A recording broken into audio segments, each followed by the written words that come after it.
Welcome back to our channel. In this video, we will explain RPEs and RIRs just like we promised in our introduction video.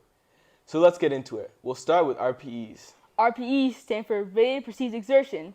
Now, you might be wondering, why do RPEs matter in fitness? How do they apply?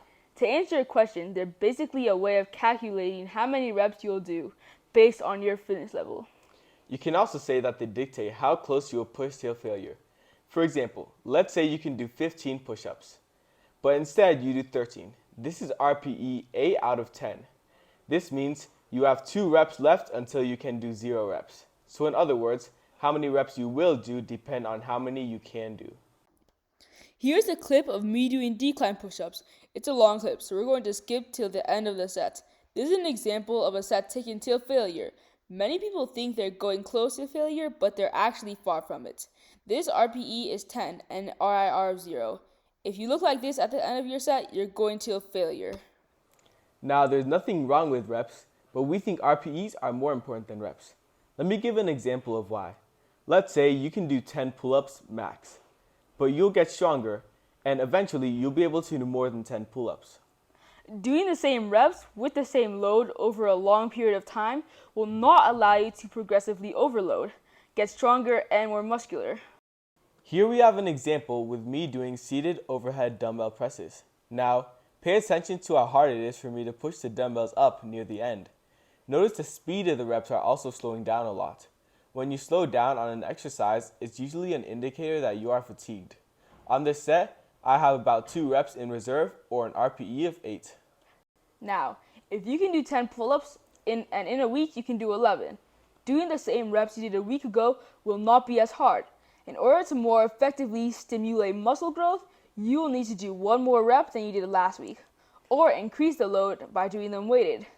This is where RPEs come in handy, helping you figure out how many reps you should do to help you build your physique the most efficient way. Next up is RIRs. Now, RIRs are a lot simpler compared to RPEs, at least for most people. RIR stands for reps in reserve. Here's an example. You can do 5 pull-ups max. If you do 4, you add 1 left rep in reserve. Here's an example of me doing a set of pseudo push-ups. This set is how a set in the middle of your workout should look. Notice me slowing down on the last couple reps. My muscles are getting tired, but I can still do more reps. Now the last rep was not till failure, but a couple reps away. On this set, I had 3 or 4 reps left in reserve.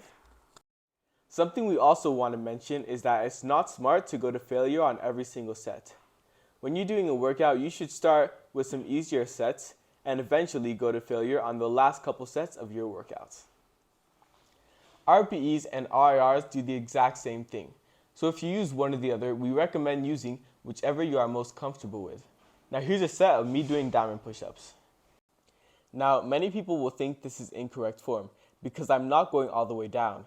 However, it is not bad form because with this exercise, I'm trying to target my triceps. Past a certain point at the bottom of the rep, your chest has much higher levels of activation compared to your triceps. Going down all the way will limit how far your triceps can be taken to failure because your chest is fatigued, and while training your triceps, that is not something you want to happen. On this set, he had about 1 rep left in reserve, or an RPE of 9. That's the end of this video, guys. Thanks for watching, and we hope you learned something from this. If you like the type of content we are posting, don't forget to leave a like and subscribe. See you again next time.